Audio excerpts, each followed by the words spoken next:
Welcome to the Crash Course Cryptozoology podcast. I am here with the second episode. Luckily, it is finally coming. It's been a little while.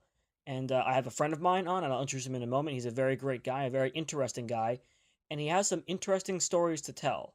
So we can start off with just an introduction to you. Yeah, excellent. You can talk about your experiences, Yeah. who you are, everyone. This is Nathaniel Brislin. Yeah. Nate, he's one of my friends. We met about 4 months ago on my channel, actually. Mm-hmm. He messaged me a few times, specifically on the Russell Ladmore podcast video. And we've kind of been hanging around since then. Yeah, definitely. And he's a great guy. I like him a lot. And Nate, welcome to the podcast. Yeah, thanks for having me. I love, well, at least what I listened of the Russell Ladmore one. Well, thank you. Yeah. Hey, he's an interesting guy. Yeah, so are you. Do you want to start off with maybe what got you interested in cryptozoology in the first place? Cryptozoology? Well, I think it was a story that my father actually told me when I was, I think, first grade. He grew up in Pennsylvania, which, large history of, like, Sasquatch sightings. Like, even today, or not today, but, like, recent years, there's been a lot of sightings and photographs coming from it. And when he was a little kid, my grandfather had a cabin where they would go, and they go camping and fishing and stuff and hunting. And I guess one time when they were there, when he was little, he found him and his father came across these, like, college kids taking plaster casts of what they said were Sasquatch tracks. So when they went back to the cabin, he was terrified of Sasquatch for, like, the whole time they were there. Oh, right. And like, he was I guess they had an outhouse where they would go to the bathroom, and whenever he would have to go to the bathroom, he was too scared to go out. So that's a classic historical case. Oh, yeah. Very boogeyman. Yeah, very. He would, if he had to go to the bathroom, he would just go off the deck, and his father caught him and yelled at him. He was like, "Oh, you don't want to do that because then we'll have animals here because of the salt in like the urine." Yeah, and I just thought that's always stuck with me, and I was like, "Yeah, what is Bigfoot?" And I just kind of went from there. That's really interesting, actually, that you mentioned Pennsylvania specifically. Before we go on to the rest of your history with the subject, I actually had a question, because we've been hanging out for a little bit now. Yeah. I had a question that I thought of earlier, because what came to mind was the Pennsylvania White Bigfoot video. Oh, yeah. Of the, it's in what looks like a backyard at night. Very limited sight, obviously. The tree line. Yes. And it's got a fairly defined face, or what looks like a face. Mm-hmm. What is your opinion of that piece of footage? Or maybe even just the albino Sasquatch phenomenon in general? Right. Well, the footage is very brief of the subject that's in it. It's it's only there for a split second. I'm not sure what to make of it.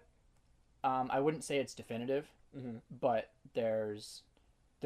I haven't seen much movement in the facial structure of, like, it being slowed down. The white Bigfoot, phenomenon. It could be, albino. We have albino gorillas in captivity. Right. It could be old age that makes them just, silver-haired. There's been a lot of silver-haired sightings.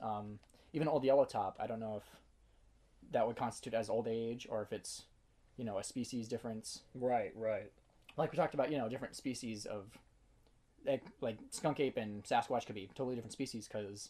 Especially looking at the Miaka. Yeah, exactly. And the Patterson look like two completely different creatures. It's odd, too, because I've never heard of a Sasquatch sighting that entails something that looks like an orangutan specifically. Yeah, exactly. The closest I've come to that is gorilla and chimpanzee. Right. Never an orangutan. This is the only one which, who knows what that says about it. Yeah. But when we're talking about different species, it's certainly a really good case study, at the very least. Yeah, no, definitely. So... After you learned about the Pennsylvania incident, right? What sort of happened from that point onward? Well, I was very young after my dad told me about that, and I just, throughout, elementary school, middle school, high school, I would just do as much research as I could on. I would check out Bigfoot books, primate books, Neanderthal, whole like paleo history of what it could be.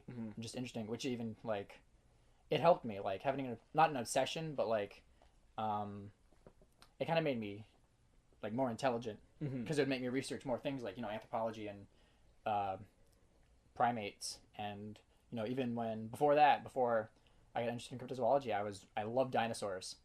So so did I. Yeah. So having an obsession or like a really strong interest in something at a young age really helps. Like, it helps you almost broaden your horizons almost to other things. Like, for me, it was dinosaurs. I wanted to create as realistic dinosaurs as I could when I was drawing at a young age. So I would check out, bird books, because, that was, I would say the 2000s and the 90s were the big era of, dinosaurs are more avian than lizards. I would agree. Yeah. So we were always like, I would always check out bird books, and I would, make dinosaurs that looked more like birds than, a mammal. That's interesting. Yeah. Speaking of that, did you ever draw, due to new findings that we now know that many dinosaurs at least had feathers? Right. Yeah. Did you ever draw any that had feathers incidentally? Oh yeah, definitely. Especially, Tyrannosaurus is always my favorite, and yeah, feathers were just, I would not really so much beforehand, but after it was like a big idea that dinosaurs had feathers. I would draw. Sorry, I'm like blanking right now. No, it's fine.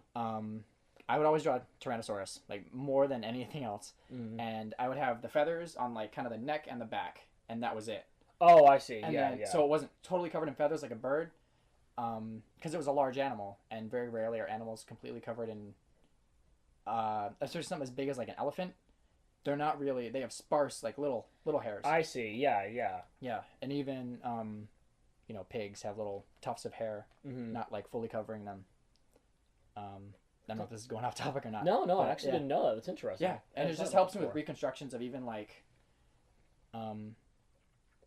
Sasquatch, and when I'm trying to like reconstruct things from photographs, like I got to take all the ones that would be the most credible information, rather than the ones that people just say are like, yeah, this is real. Well, okay, how does that match up with all the other evidence that's out there? Right. Does it make sense, or is it like an anomaly? Right. Yeah, it's just stuff like that. When did you start trying to illustrate Sasquatch? Is that because we started doing it a little while ago? Yeah. I tried doing a Sasquatch baring its teeth. Yeah. With all the expressions. With some of with the facial expressions. And I'm not. That's when I don't think I've drawn Sasquatch before. Yeah. Is that something recent for you too, or is that like a thing that you've been doing for a little while now? Definitely more so. Now, I remember when I was very little, I drew one Sasquatch that didn't look very great. It was just a little kid's drawing. Right. But yeah, definitely more recently, I'd say, I've been doing a lot more reconstructions based on photographs that I consider to be more credible than other stuff that's out there. What are some famous cases that you're like, because we all know the Patterson-Gimlin film. Yeah, definitely. We're probably all aware of the Freeman film. Right. Maybe not all of us know the Independence Day footage, the Memorial Day footage, but we're pretty familiar with those. Yeah. And you mentioned photographs specifically as well. Right. What are some specific photographs that you consider to be of interest? Do you know any names of them specifically, or because some are nameless, you know what I mean? Yeah, and some are more famous than others as well. Well, we talked about the Mayaca skunk ape. Right. As far as Sasquatch, the yellow top footage image is really interesting, especially and with the reflection in the water, and it looks not like a person, but like definitely humanoid. Right. Very primate-like features in the face. We mentioned the body structure was interesting as well. Yeah, definitely. Yeah. And even the Dogman. The Ottawa. Ottawa? Onaway, yeah, sorry. Yeah. That was something that we were actually looking at very recently. Yeah, definitely. We were trying to figure out if we could scrub through and see anything that we're not seeing there originally. And we didn't find a whole lot. We found a little bit more details as to what might be in front of the animal, if it is an animal. Maybe some more detail on the face that we already knew was there, but it's just more highlighted now. But what we did find recently was that Bray Road photograph. Yep, definitely. So do you want to talk about that real briefly? I think you know more about it than I do. So, but right, it looks very similar to the Onaway that was the most photograph, striking especially thing with the about arms Right. and the head shape. that was the photograph in general. It's definitely, I would consider it, even if it's a fake, because there are lots of historical cryptozoological fakes. Is it on the level of the Patterson-Gimlin film? No. Yeah, right. But it's definitely a piece of pretty solid cryptozoological history because Bray Road is, if we're going to talk about Patterson-Gimlin film being just a topic in general in cryptozoology, we probably call it somewhere near first place. Right. Bray Road's not too far under that. Definitely. Bray Road is very famous. And surprisingly, even though we have a lot of purported Dogman photographs, we've never had a Bray Road photograph. And this is this could be the first one. It's mostly just reconstructions and sketches. Right. Yeah. I'd always thought that the Gable film took place along Bray Road, but we all know that's fake anyway. Oh yeah, definitely. Monster Quest debunked that one. Oh, totally. There was actually a sequel to the Gable film. I'm not sure if you saw that. Yeah, where the guy was the corpse. Yes, and he actually showed us how he did it as well. The Bray Road one, or not the Bray Road one, the first Gable film was obviously a bit more simple than that. He wanted to go elaborate for that second one. Well, it was a ghillie suit. Yes, it was. Yeah. It was just some buddy of his in a ghillie suit running on all fours. He said it was like the way it moved looked like an animal. Yeah, which was interesting. I thought it was a bear. It was when I first watched it, I was like, it looks like a bear. And then the images of the dog teeth come up. Yeah. And that's kind of what weirds you out. Right. But of course, in editing, you can add a frame of a dog biting the camera. And there's no fluid movement to the jaw either. Right. So it's not just you see it doing its thing. 2 or 3 frames. Right. But it's interesting to see the first Bray Road photograph come up. And really, the story is kind of the same as the Onaway photo as well. Someone's driving by, they see this and take a photo. You could tell the car was like moving because of how the blur and the smear almost. That's been a debate with the Onaway photo as well, because some people who have analyzed the photograph have said it appears there are brush strokes in the photograph, which imply that this has been photoshopped. Right. On the other hand, people are saying, well, actually, it's because the car is moving and you're seeing streak marks. I would say the Onaway photo is more crisp and clearer than the Bray Road one. Yeah. The Bray Road one it looks somewhat smudged, like smeared. It does. Yeah. There's no real facial features to be seen. Yeah. Whereas the Onaway one, I noticed that the mouth looked like it was open. Yes. And the flash of the camera, or whatever it was, kind of like brightened it up. So you could see like the shininess of the mouth almost. I remember you pointing that out to me. Yeah. And that probably was the only other thing that we got out of that analysis we did. Was there does appear to be where the mouth would be. There's a vertical bar, you could say, of white, but in between it there's a streak of a darker color. Right. Now, when we're talking about like photographs like that, what do you think constitutes a credible photograph? A credible photograph? Yeah. Do you think that it's? I find sometimes that it's specific to the photograph. But at the same time, there are definitely standards that I think, at least I set when I look at a photograph. Can I see muscle definition is one thing that I look for a lot. Yeah, which I don't find very often, obviously. But in the case of like the Georgia Bigfoot photograph, we're still researching that to figure out if it's real or not. Yeah. But if it's undecided, it's certainly a good hoax if that's a hoax. Yeah. You can totally see that if it's a costume, it's very similar to the Patterson-Gimlin footage. You can see the muscle, even though it's only a photograph, you can see like where the muscles are and the entire anatomy of the subject in the photograph. So, that being said, do you have standards for photographs, or are you sort of oriented more on what does this photograph in particular tell me? Yeah. Standards, I'd say. Definitely, is it clearly a person in a costume? You usually, more often than not, tell if the proportions look like that's nothing spectacular. It could be a person in a costume. Right. The detail definitely, but that could also be hoaxed as well. As I don't remember what the name of it was, but there was one photo that was supposed to be a trail camera of like a silvery kind of Sasquatch. Yes, I know this one you're talking about. Yeah. And for a while, not to like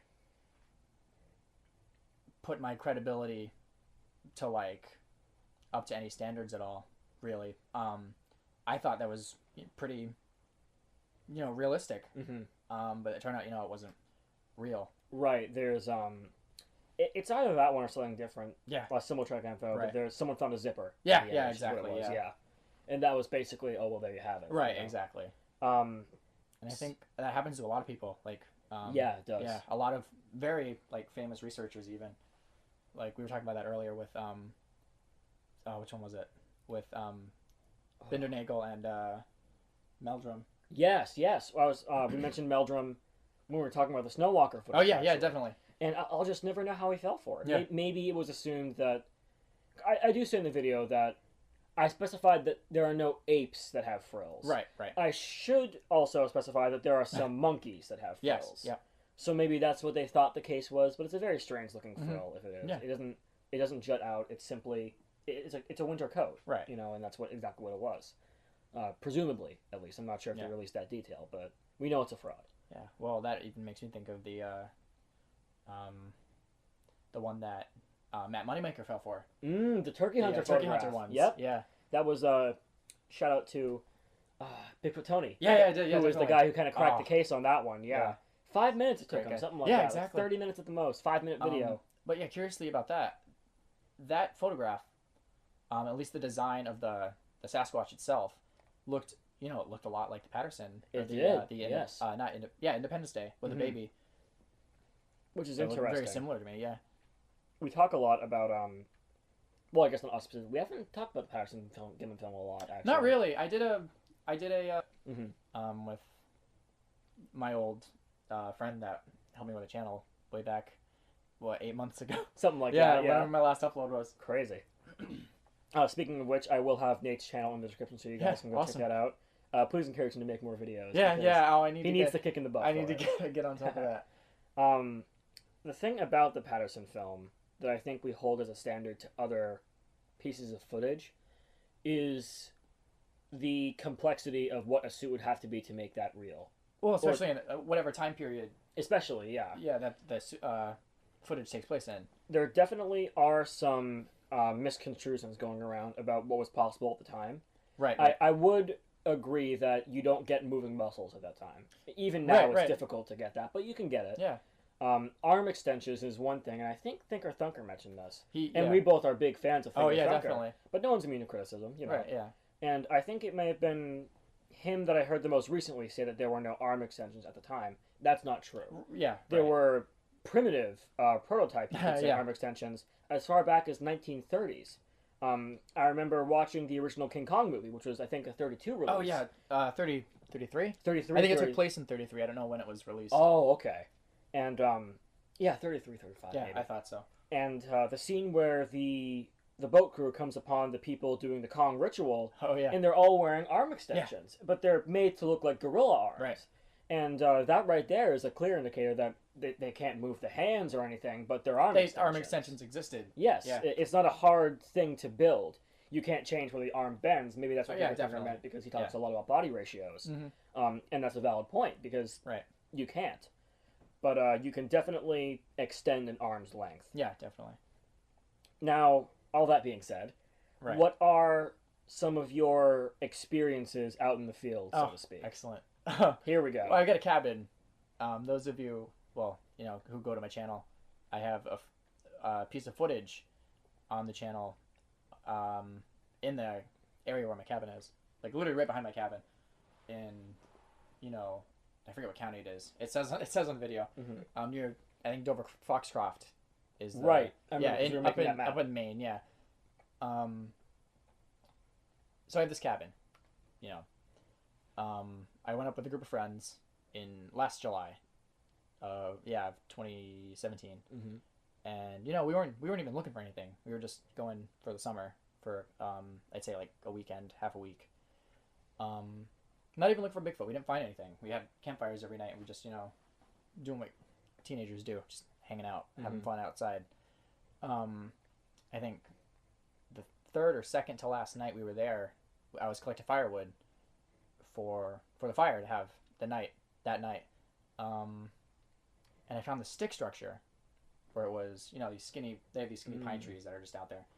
And these other logs, like not logs, but big thick sticks that weren't from any other trees around because they were all really thin little pine trees were wedged up because they had little like broken branches that were like wedged up and almost like locked in to That's the top, interesting. to the top of the tree. And so that was weird. None of us had really been out there because we had firewood prior to that we just used that was around the yard. So that was weird, and I called them out, and we all looked at it, and I took photographs. They're in the video. I went in with one of my friends to further investigate down in the woods, not very far from where it was, and we found these huge tree structures that were all it looked like someone had pulled them down. They curved like downwards from like 3 or 4 different angles, and they all locked in and bent into each other. Right. And it was just so strange. And yeah, it was just amazing. What were your thoughts when you found that first stick structure? First, I thought it was weird. It was weird, definitely, because it didn't look like it happened naturally. Like, it happened. It does stuff like it happens naturally, but it looked like it was wedged in there. Not one stick, but 2, and they weren't broken from the same one. Right. So to me, it definitely looked like someone placed it there. Did you have any further thoughts? Like, did you theorize on who or what in this case may have made it? Did you think Sasquatch immediately? No, I didn't. I thought, someone. It definitely had to be a person, I would say, because bear has really no need to push logs and sticks together to make a structure. We were always together throughout the whole week. Right. We all slept. Was playing a trick on No, definitely. Now, when you went out and found the other structures, Yeah, the big one. and that's the one that you have the video of. Yes, right? definitely. Yeah. So I took photographs of the first structure, and then when we got to the larger one, the second one, I took 1 or 2 pictures, but I videotaped, a good portion of it till I felt it was, enough that I got as much as I needed to get to show. Now, what were your thoughts? Has your mind changed about like what you think made those structures at all? No, I don't know what made it. I don't think it was snowfall because it was in the middle of July. Right. I'm not really sure what would constitute snowfall to be like that late in the year. Like what would constitute for snowfall on the trees to like bend it like that? Because I would think if it was snowfall, they would all bend the same way. Right. In one direction, or even a couple directions. But these were all bent inwards. That's another weird thing is that they're bent in the first place. In like they're not blown over or snapped. Yeah, they're 4 bent. different directions, just pulled, and like not tied in, but like they're like sort They're of bound there at least. Yeah. They're hooked onto each other. It's very interesting. It certainly is. Yeah. Now we actually found a while ago that your video was picked up by a radio station. It was, yeah, Q97.9. It's a very, Q97.9. very popular pop station. And I think it was, not long after I posted the video, and they picked it up and just, they wrote a little blurb about it. Right. And I found out about it. They didn't email me or anything. They just sort of took it. Did you ever? I forget. Did you ever?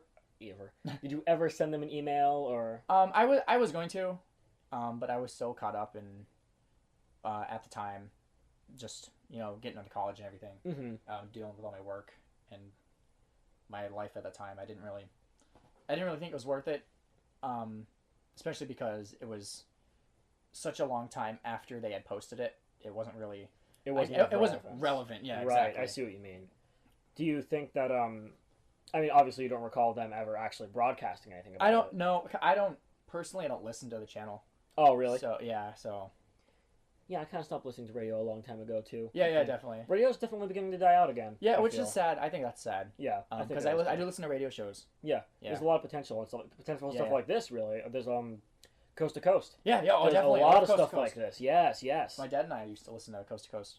And speaking of which, you have some stories more about your dad. Yes, I do. What you and him have done in the cabin and in other places. Oh, definitely. Same area, especially. Yeah, I'll tell that story. All right, go ahead. This happened. Oh, I gotta get the exact dates down because I'm pretty sure it was a couple of years ago, before the tree structures were discovered. I would go for like my family would be in the outside near the house or near the cabin around the fire, and it's always around like midnight for some reason. Whenever we have like nocturnal events that happen, occurrences. Mm-hmm.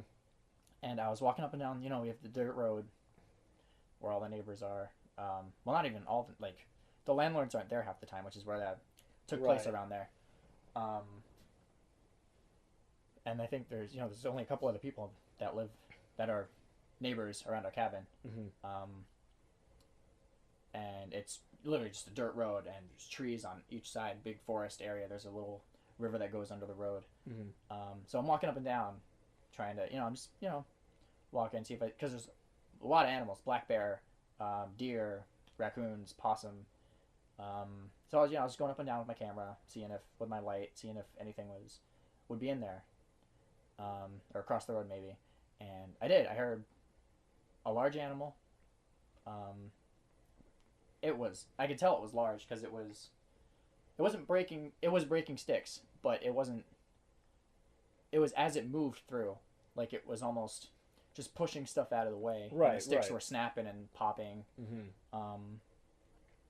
So a large animal, like at least the size of a deer, I'd say, because at least low-hanging branches were just being pushed back. I'd hear brush moving. Mm-hmm. So I went back. I was like, oh, this is cool. I went to get my dad because it was by the landlord's house, which they're not there because they have. It's just it's a cabin. They don't live there.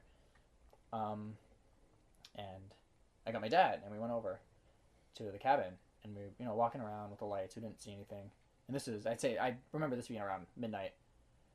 And we heard, I think we were there for about 10 minutes and nothing happened. And then we started hearing, behind the cabin where at that time there was a beaver dam. I think it's gone now.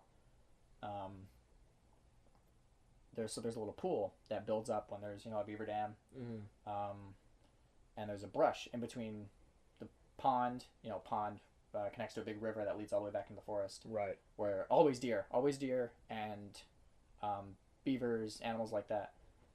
And we heard something come from the brush, from where I heard the animal, up across in the brush between their house, their cabin, and where the water is, and I could hear it take its steps from the brush into the water.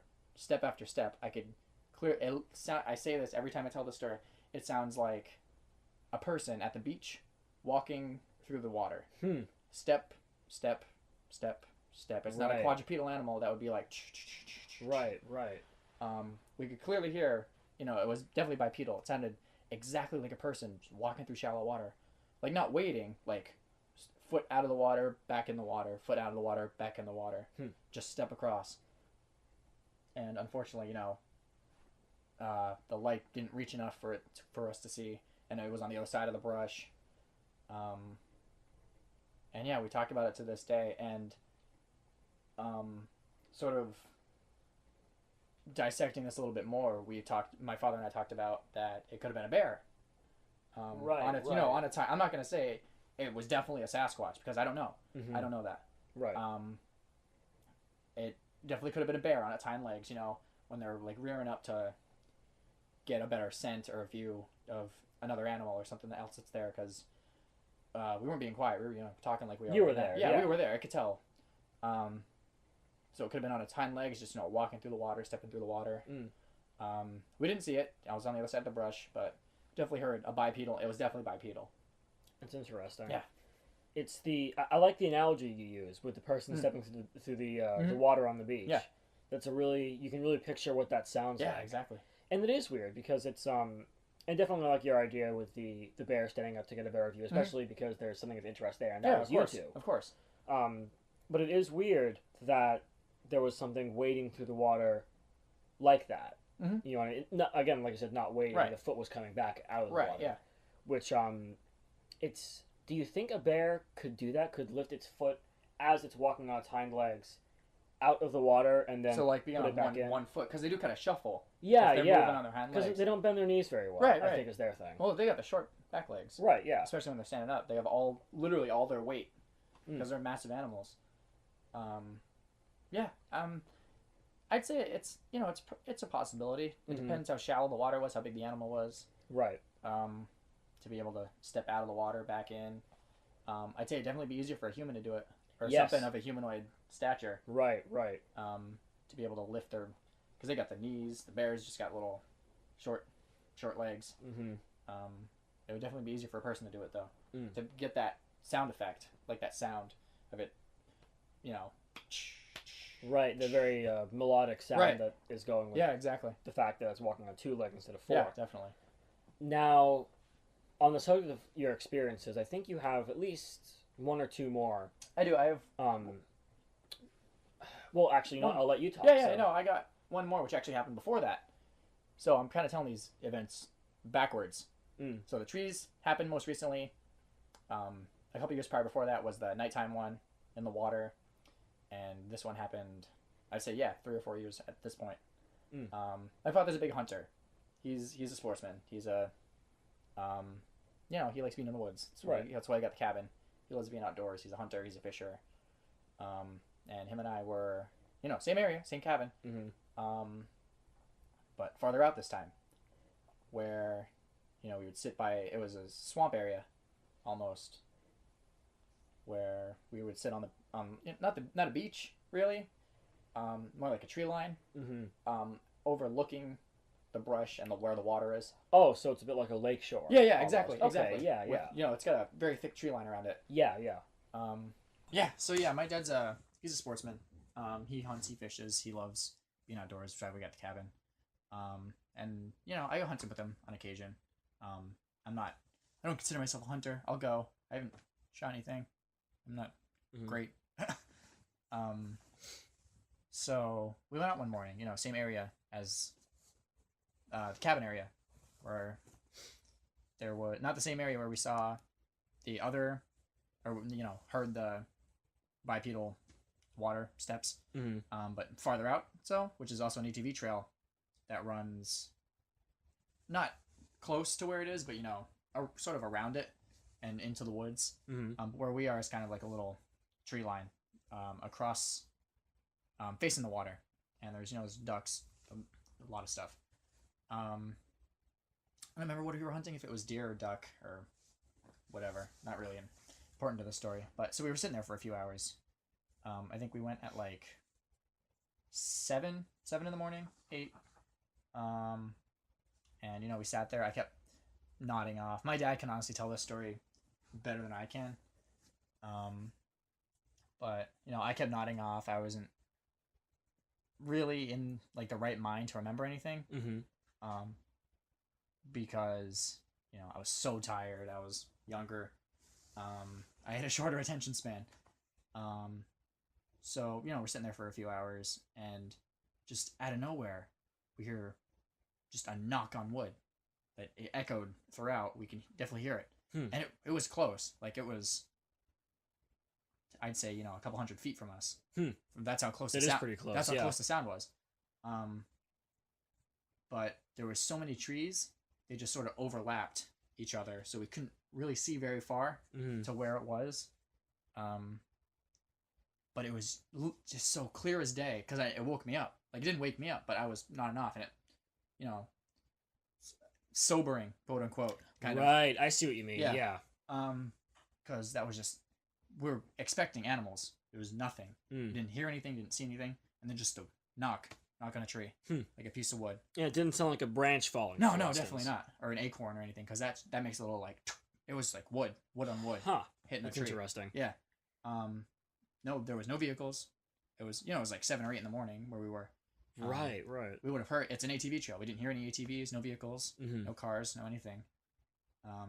We just heard that wood knock, clear as day. The knock on, that clock on wood, like someone took like one of those, like a branch or a thick log and just, clocked on the wood. So it sounded like, because there's a specific thick sound, especially when the wood is very thick. Yeah, it sounds, it doesn't sound like, it sounds less crisp. Yeah. It sounds more dull and more bold. Yeah, exactly. Sound. Is that what you kind of heard? Oh, definitely. Huh. It was, it echoed. It was like a clock. It was like, but, loud. Right, like really, really thick, heavy. Yeah, and we still that's probably one of the most compelling ones because we don't know what it is to this day. Mm-hmm. Like we go right off the bipedal one is a bear, not that's what we say it is, like what it could be. Right. But we have no clue what that would not could be. Because what grabs a piece of wood And, in the forest in general? Yeah, exactly. Besides a person or right. Something with thumbs. Yeah, exactly. That's all being said with your and those are all your stories that you have thus far. Yes, yeah. So, number one, are you looking to have more experiences like that? Oh, I'd love to. Every time I go to the cabin, something like that happens. Right. So, because I don't go very often, but every time I go so far, so it's either the tree structures or we hear something happens. Yeah. Oh, it's pretty consistent. Another thing that happens is we hear wood knocks at night.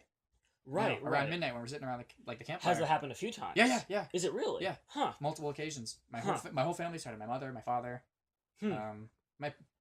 This is me being not biased, but I know my parents. They're not liars. They don't lie. They never lied to me. Mm-hmm. My whole life. And they wouldn't lie to amuse you. Oh yeah, no, definitely not. Yeah. No. They joke, but we're serious about stuff when we don't know something that's happening. Mm-hmm. Like if we don't understand, like we're all like, what is that? There's like a tension between the family, and we just the wood knocks start at night, like certainly way out in the woods. Reaction to that. Yeah, and it's like midnight, 11 o'clock when that happens. Right. And we just hear way far out. We were talking about that earlier. Yeah. And we said it's not like anyone's out there chopping wood for the fire at midnight. That should have been done 6 hours ago. Definitely. Now, that all being said, based on both your fascination with the subject, right, the studies you've taken into it to some extent, right, and your possible experiences, right, what is your overall opinion of the Sasquatch phenomenon? Oh, the big question. Here we go. Yeah. Okay. I honestly think, in relation to other cryptozoological, possible organisms, really, that I'd put my money on Sasquatch in my research on Sasquatch more than any other, creature like Nessie. Oh, sorry, more than Nessie or Chupacabra. I would say there's definitely more. There's definitely something to the Sasquatch phenomenon. Do you like? I'm not going to ask the gun to your head question because that's not really a scientific question. Right. If would you say that you're convinced to any extent? Convinced? I can't. Till one's found. I won't say that Sasquatch exists. I'd say based on my experiences and the amount of the evidence that I consider to be credible. I would say I definitely consider the possibility and realisticness of a primate in North America being a very realistic possibility. Right. That's a good answer, I feel. Yeah. I feel like that's a very good attitude to have with it because when you say seeing is believing, that really is the attitude to have, definitely. I feel. And I say, a lot of people say, oh, do you believe in it? No, I don't believe in it. Believe's a bad answer. Yeah, believe's a very bad answer. I don't believe in it. You can... That makes it into a sort of a faith-related subject. Oh, yeah, definitely, yeah. It shouldn't be about It's not faith. It's about what evidence is there that, one decides for themselves, really. Right. I'm not going to say in any of my videos that, oh, you're wrong for this, opinion. For this opinion. Yeah, everyone's had their own opinions. I'll, in my videos, I'll give you the evidence and what I think. I won't say you're wrong for thinking what you think. I'll give my 2 cents, and you'll have yours. Right. And it's always going to be that, I feel like, in this community till just the right evidence shows up. Right. Now, I briefly went over this in the video I did about the Sasquatch track, the what I believe could be a Sasquatch track. Right.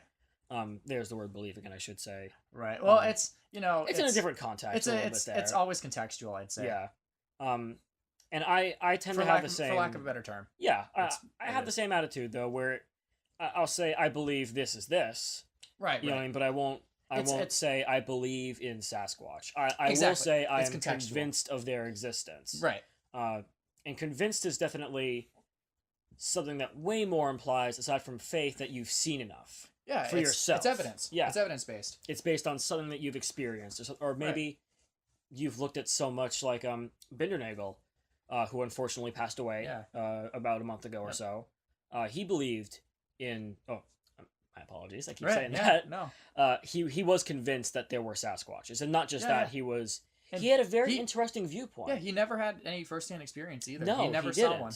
What he did say, and this always interested me about him, especially, unfortunately, I really got more into him after he passed away. Right. He actually had many lectures he would put up on his YouTube channel specifically. Right. And one thing he said a lot was he believed that, here we go, this is where it's used correctly, I suppose. Right. That the Sasquatch had already essentially been discovered. Mm-hmm. And that now it was simply that the discovery process was occurring, and that it would take some time for that event to pass. Right. And that's a very interesting viewpoint, because I've never really thought of a discovery like that. Right. When you think of discovery, you think they find it, they shoot it, they bring it back. Yeah, definitely. That's it. But really, it's... Oh, and don't even get me started on like the number of people who said they've shot one. Oh, and it just happened to not. They didn't bring back the body. Oh yeah, exactly. Something along those lines. There have been some bodies of interest for sure. Yeah, definitely. Quote unquote bodies. Right. The Minnesota Iceman resurfaced recently. Supposedly. Yeah. One thing I would certainly like to do. I don't know which one it is. Yeah. Which is why it interests me. If they said it was the replica, because they did say there was a replica. There's at least 2 versions. Right. I suppose 3 versions, because there's a replica again. And there's one at the International Cryptozoology Museum, which is in Portland. It is in Portland, Maine. Definitely we actually first met at the Cryptozoology Museum. That was a fun time. My tree structure footage is actually being analyzed by a lot of the curators at the International Cryptozoology Museum. It's pretty right crazy. now. Yeah. You know, we were there and we saw these videos playing on screens there. Mm-hmm. And I gotta wonder if they're gonna add that one. Who knows? That'd be great. I'd be okay if they just ripped it from me and used it. I'd be totally okay. So, speaking of the Cryptozoology Museum and all that, the supposedly resurfaced Minnesota Iceman body is in a Museum of the Weird in Texas right now. Right. Sort of, it's like walking into a Ripley's Believe It or Not book. Oh, yeah. You know what I mean? And I read about this recently, and I'd really like to go there because I feel like that's a very good opportunity. Mm-hmm. It's not specified if it's a replica or not. I would like to know that information, of course. Right. And the story behind the Minnesota Iceman is very convincing. Mm. Or, sorry, compelling, not convincing. Compelling, yeah. I'd say compelling. Now, the Minnesota Iceman is not the only body allegedly found. Oh, man. Yeah. But it's also not the only cryptid that supposedly has evidence and bodies to show for. Oh, of course. And that kind of opens us up to the entire realm of cryptozoology, which I'm glad to be able to talk with you about. Branch off more. Yeah. Than just Sasquatch. Now, what would you say are some of the cryptids that you find very interesting, pretty close to Sasquatch? Interesting, as in... If you were to have a list of, like, your greatest interests. Cryptid-wise? Yeah. Okay. Like Sasquatch, you'd say would be at the top? I would say definitely Sasquatch would be my main focus in the field. Right. I would say Sasquatch is the first. Definitely the Yeti. You know, unknown primates. Mm-hmm.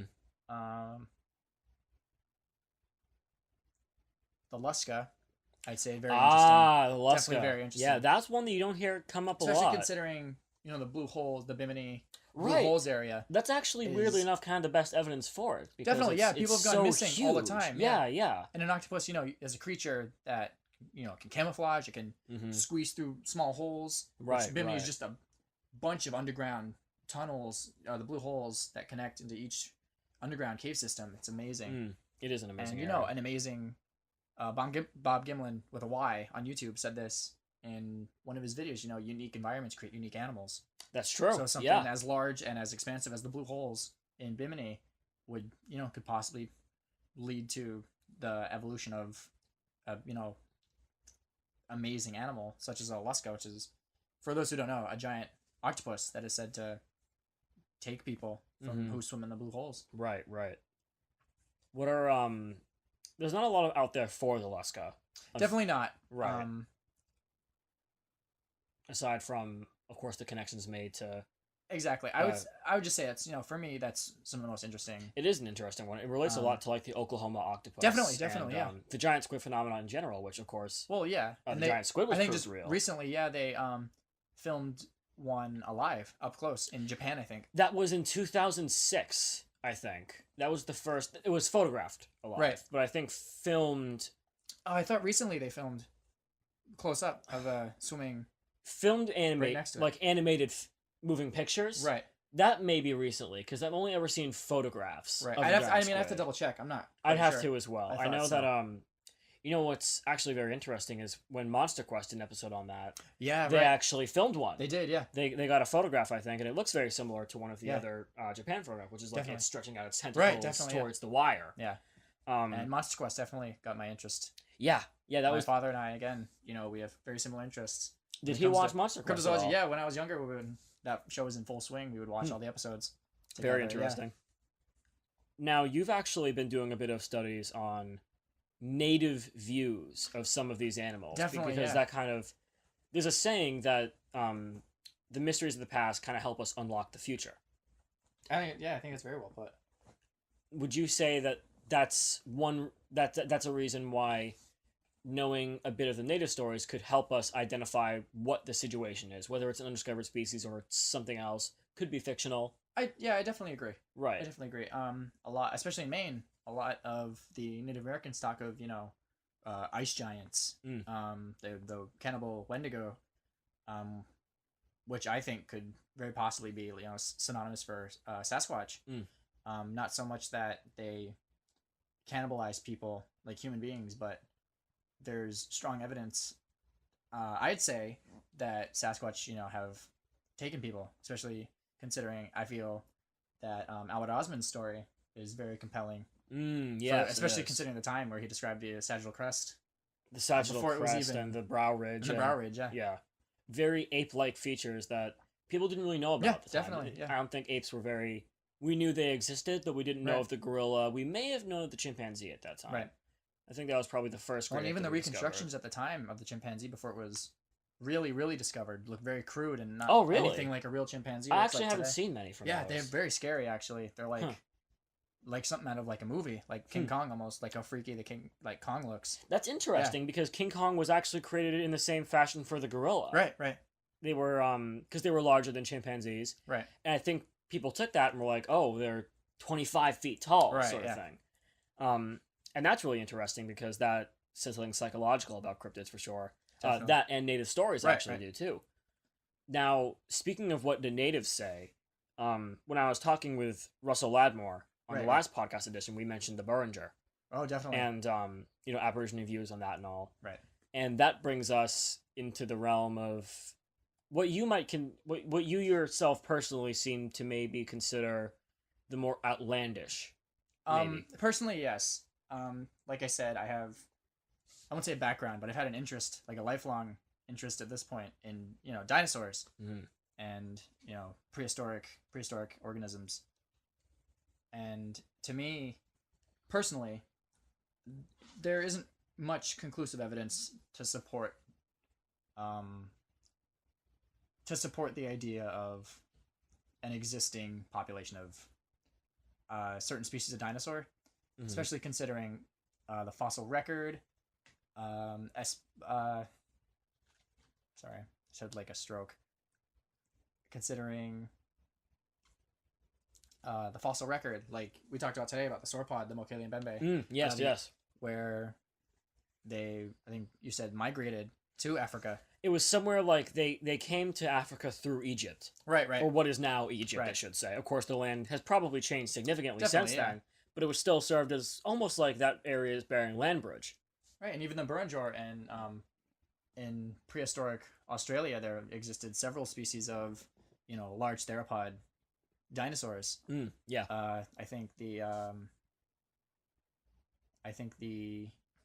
Megaraptor was one of them, and I believe there were two or three other species of large. The Megaraptor was definitely the one that we concluded might be a candidate, even if we're just talking about orally passed down traditions from finding bones or something along those lines. The Tyrannosaurus theory just doesn't work for you. Doesn't work for me. Yeah. I'm not convinced that it would be a Tyrannosaurus. I can definitely see why. I did my own video on it, and Right, definitely. I certainly found some interesting things about it, but I will definitely concede that the larger the animal, the less likely it is to hide. Quite frankly. Exactly. You know, well, that's and another reason why I have such a problem with existing sauropod dinosaurs. Right, because they're big animals. Yeah, they're very they need big to eat a animals. lot. There was almost no sauropods that you consider small. Right.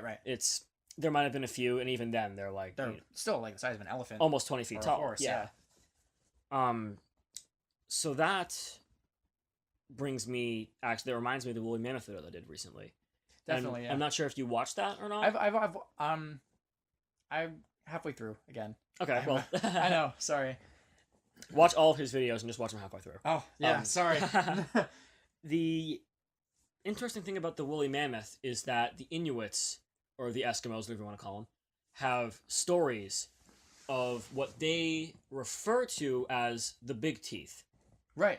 And the big teeth are essentially woolly mammoths. They actually, the idea that we seem to see a lot, especially in cartoons, where like someone, does this incredible thing with their hands and this piece of string, and they make the Eiffel Tower pattern. Definitely, yeah. That actually is an Eskimo idea. Right. And they use it for symbolism. And they have a symbol representing the woolly mammoth. Mm. And of course, the woolly mammoth ivory is something that was big in their earlier culture. I'm not sure if it is now, because obviously supplies run out. Mm-hmm. Or in this case, maybe they don't. Right. I learned recently that woolly mammoths only died off as recently. This is the most recent they estimated it to be, about 3,000 years ago. Right, we talked about that. Which is insane. Well, not to say incredible. Right. But it changes a lot. It's a radical new idea. It does, yeah.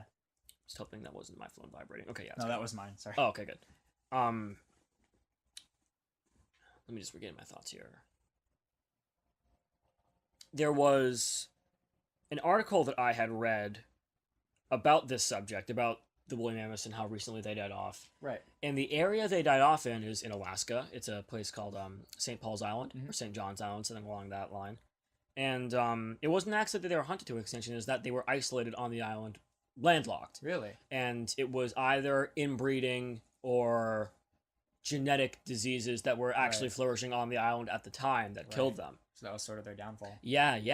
That's but interesting. The funny thing is that the Eskimos still have stories, and fairly modern ones. There was an incident that took place in the 1860s, 1880s maybe. There was a sergeant of some kind stationed there. Sergeant Fowler, I think was his name, sorry. And he came back from Alaska, and a news reporter asked him what the most interesting thing that happened to him in Alaska was. And he described an event where he talked to a chief of an Eskimo tribe, who in turn put him to a warrior of his, who said that he had led a hunt for the big teeth, and that they had killed an older male and a young female, and they had the tusks to prove it. And he brought Fowler the tusks, and Fowler measured them.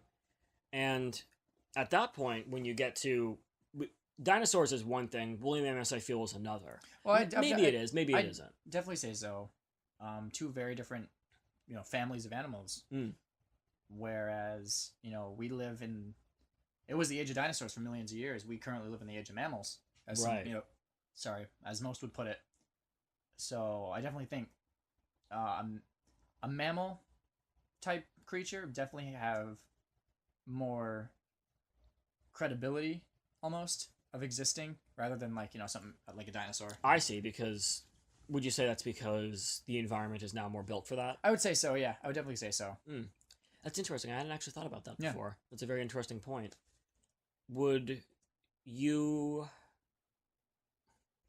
Are there any prehistoric cryptids that pique your interest specifically? I would say, depending on what your personal opinions are, really.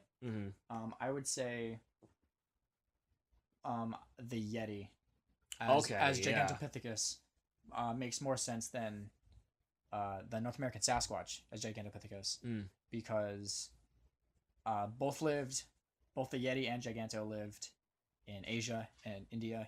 Supposedly the Yeti Nepal, that whole area, was the range for Gigantopithecus, and both are said to be sort of herbivores. I think there are some Yeti accounts where they eat yaks. Yeah, that's definitely one of the more aggressive accounts and that it I've definitely heard. seems to be more pongid, like orangutan like, than a Sasquatch, which definitely seems to be more gorilla or definitely more Asian oriented. definitely. I see what you mean. Yeah, Definitely. That's Especially interesting. with the Shipton tracks, definitely don't look like a human. They look more like Right.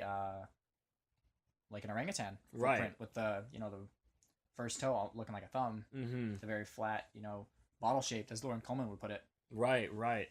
See, that's very interesting. I know you presented that theory to me a few months ago. Right. And I found that very compelling because it's also the area that, relatively, the area that Gigantopithecus Definitely, existed in. Ironically, also, they were present in China and Vietnam. Right. Which is, of course, where we get stories of the Yeren and the Ngoi Rung that we were talking about earlier. So we've talked about the more, you could almost call them miscellaneous cryptids, like Sasquatch, where it's who knows what time era this thing's from. Yeah. The more prehistoric ones that are obvious, like the woolly mammoth, the Beringer, Wokelian Bembe. What is this is one I've been wanting to ask you for a little bit now, because we talked about this very briefly earlier. Oh boy. What about the more paranormal idea? Because paranormal, I'm not sure what you'd call that study, but I guess I refer to it as the paranormal field. Right. UFOlogy we did talk and about cryptozoology are three very different fields, Right. all very theoretical. Right, we did talk about this. And they tend to cross sometimes. Definitely. What is your what are your thoughts on that? My thoughts, I'd say very specific accounts would constitute to be in the field of ufology or the paranormal groups, such as Flatwoods Monster. Definitely, I'd say it would have to relate somewhat to ufology rather than being a physical evolved animal on Earth. And same with the Jersey Devil. There's nothing like a Jersey Devil if it were a real animal that evolved on Earth. There's nothing with hooves and wings. Right. There's also possibly a carnivore. There's nothing like that exists on Earth. And even the Mothman we were talking about. That's the one that I find the most interesting because that's actually really like an intersection of all three. Right, definitely. It correlated with a lot of UFO sightings, Men in Black reports, as well as people theorize it's the Angel of Death. The first sighting was actually from a graveyard. Right. I'm not sure if you know of that account. It was 3 people actually digging a grave, and they looked up and saw what they described as a brown humanoid, and it took off and flew away, and that was the first instance. And I think even we touched on the Owlman. We did, yes. And the Owlman is one that's not talked about very much. I've actually got a request to do an Owlman video. Really? I may not. I'm not sure. But the Owlman is an interesting... excuse me, I'm losing my voice a little bit. What is your opinion of stuff like the Mothman that is really, like, a lot of weird things go on? I would say if any cryptid were to be not created, but, be the subject, really, or product. I'm not sure how to word this. Out of hysteria or paranoid, it would probably be the Mothman. Right. I'd say, especially with all the the disasters that just kept hitting the Point Pleasant area, especially with the bridge. That was interesting because that I tend to think that could lend idea to both credibility. Definitely, yeah. It could lend credibility to both ideas. There we go. Right. Some people, for them, that was the reason why they would say it's the Angel of Death. Right. I had a theory that if it was mass hysteria, it ended on that day because that's the hit back to reality. Right, definitely. That's the slap in the face that brings you back, sort of thing. That's a very interesting idea. Yeah, but both the Flatwoods Monster and the Owlman, and even the Mothman, all look not similar, but they've got traits that sort of cross over into one another. Like mostly the the glowing eyes and like their big rounded heads. They all have the same eyes. And sort of yeah. And they all fly, which if you put all those together, it sounds like an owl. But then even with the Flatwoods Monster, there's physical evidence around the area. There is where the trees were burnt down. Everyone that saw it was hospitalized for I think radiation. I think a lot of them have actually died of lung cancer burns, at this point. Right. Yeah. The trees themselves have a material that I think the only thing we know so far is radioactive. Right. And it's like, it looks like there's little charred material just flaking off these dying poison trees. And that's been hard to explain as well. With the Mothman, there are no really existing photographs of the Mothman aside from the... We talked about that one from the window. Yeah, the small one. And, who really knows with that one? We were talking about the idea that you're seeing a face that's not really there. Right, yeah, it we looks talked like about that. There's something there. Is it maybe even on the inside of the window? Definitely, and it's just a decoration of some kind that looks strange in the photo? Maybe. The Owlman, I would say, has the least amount of stuff for it. I would say there are no photographs of the Owlman. There's one or two illustrations by witnesses, and that's really freaky illustrations. They are, There's yeah. that one where it's like got the wings out. And it looks hands. like it's wearing clothes. Even, Definitely, yeah. Which is it could be the product of the child's imagination. Obviously, the one sighting I remember, I think it was one of the first ones of the Owlman, was these teenagers. I think I read it in the Tales of the Cryptids book, which was the biggest book I would check out. Like, that was my favorite one that I would check out from the library as a kid. And on the Owlman section, it was 2 or 3 kids, not kids, teenagers, and they saw, this creature, big owl. They ran through a hole in the fence, I believe, and it got stuck in the fence. Oh. Like, under the fence, where... It tried to swoop in after them. It did, yeah, and it got stuck, and they heard it shrieking and moving around, and they just booked it. That's interesting. Whether there's any credibility to that or not. That's the only place I've heard that from. See, that's really interesting because you don't really hear a lot of auditory stuff from this. Right. And the fact that they describe it as screeching, owls screech as well. You never hear... Because my theory on the Mothman, if it is real, I have many theories on what it could be. Course. Most of them involving paranoia. Mm-hmm. But if it was real, hands down, it was probably an owl of some kind. Right. Because that's the animal that it resembles the most. And even for that, there was no sounds, and owls are very quiet creatures, obviously. But, yeah, the Owlman has a very specific element to it. Right. So, we talked about the paranormal. Right. We talked about the prehistoric. And we talked about the modern. What would you say is...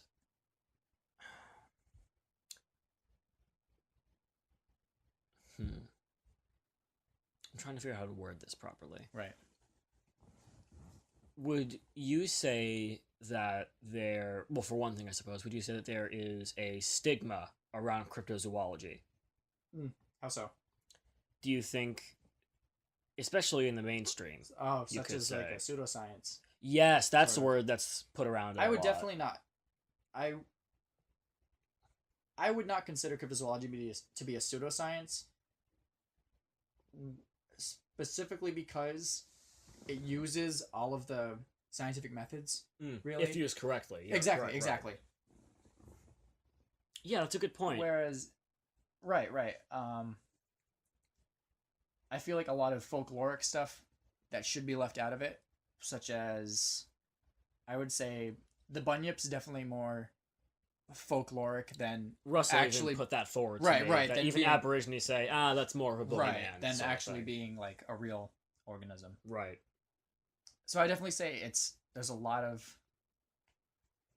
topics in cryptozoology that aren't handled properly or in the right way. Right. I mean, even in, I've heard reviews of Bernard Heuvelmann's book, his popular one, On the Track of Unknown Creatures. There we go. Right, yeah. Where, he treats a lot of animals that are most likely folkloric as if they were real creatures, such as the bunyip. Right. And I feel like that's really not one of the proper ways to go about cryptozoology. Right, yeah. Because there's really, besides Aboriginal legends, really nothing to the bunyip. Mm-hmm. No photographs, really. Right. And that goes for a lot of stuff in cryptozoology, I'd say. Mm-hmm. And now, when you say that it utilizes a scientific method, right, specifically, do you mean that it can be applied to it? Or definitely. Yeah, I'd say so. Okay, yeah, I can... properly. I definitely agree with that.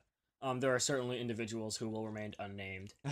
Whereas, other individuals, aside from those unnamed people, do use it correctly. And I remember I was actually watching a paranormal documentary recently, and I won't name that either because I don't want this this is also a YouTube channel, and hey, you know, you can put whatever you want. That's my criticism of it. Right. I think it was called Ghost Tapes or something like that. I might as well name it. You know, it's out there. And they were going to this graveyard, and they said, you know what, we're going to try using the scientific method. Right. And then they proceeded to not use the scientific method whatsoever. Right. Yeah. And that's where it all goes wrong. For me. That's where you derail the boat, or you know, that's honestly my problem with a lot of mean. quote unquote mainstream, even you know, paranormal, cryptozoology, ufology, just stuff like that in the media. I guess, you know, to name one specifically would be Finding Bigfoot. I'm not a giant fan of the show. I think, you know, they're not the most credible people, especially several people. We mentioned his Moneymaker earlier, right? Definitely, actually. Yeah, right. So I'm not sure. There's a lot of cherry picking, and that's goes on. A very good word to describe it. I would agree with that, certainly. So, the stigma around cryptozoology is definitely founded in some truth, but it's not entirely fair, would you say? I definitely agree. Right, because it's sort of a generalization of, everyone who believes. I was actually writing a while ago that people tend to think that everyone who or is convinced that Sasquatches exist hears a snap of branches in the woods and is like, there it is! And I do think that is a lot because of modern Bigfoot hunting shows. Yeah, they don't consider, and I guess I'll call out Finding Bigfoot. Go ahead. Yeah. They don't consider a lot of other things, and evidence of this. There was one episode in one of the earlier seasons where there was, you know, an upright animal in the road. They got on their thermal camera that, you know, it looked like a human person was standing in the road, and then they ended the episode with no follow up on it. And then in one of the behind the scenes ones, they said that it was a horse, and they didn't say it on the episode. They never said it on the episode, so everyone was, you know, left in the dark about that. It looked like a humanoid. I watched the episode, and then I watched that next one, you know, a while later, and I was like, well, that's not the right way to go about that. It's not very. It's not only not very consistent. It's a little bit untruthful. Right. Too. Exactly. I would definitely say untruthful, dishonest. Right. Could be a better word, I suppose. But yeah, I can definitely see why that's a problem. And I just think it just keeps plaguing the community of cryptozoology. It does. Yeah. It's horrible. Now, moving on to what I guess the main point of what I'm trying to ask here is, what do you think can be done to improve that? I'd say, you know, this is, I guess a lot of people would say this, but it's hard to do it. For people to take it seriously, I'd say.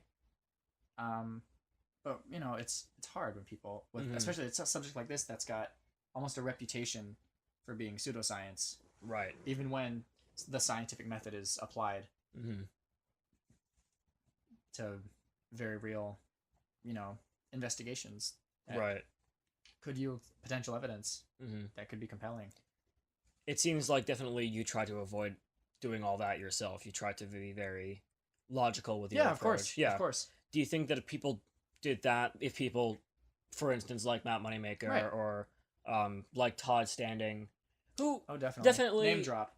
Yeah, Todd Standing, of course. You know, it's we haven't, for one thing, the reason I name drop him in particular here is not exactly my opinion of him, right, but because I haven't seen him do a lot of work firsthand in the field. He hasn't recorded that a whole lot, right? You know, so we don't know. We've both seen his Netflix documentary. Yeah, we don't really know what his process is, whatever it is.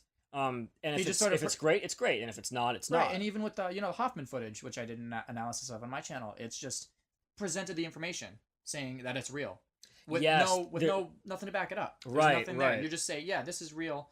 This is what it is, with no evidence. Do you think that if people like that utilized more of, and this is just me saying this for the sake of this conversation, more like your method of thought, there would be more, there'd be less stigma and perhaps even more success in the cryptozoological field?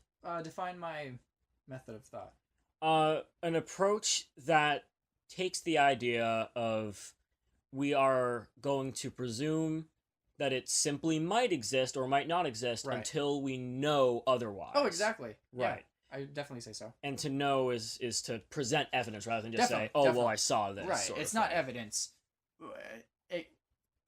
no matter how good the footage appears, like this is even with the Patterson footage, it's not enough. It's never going to be enough.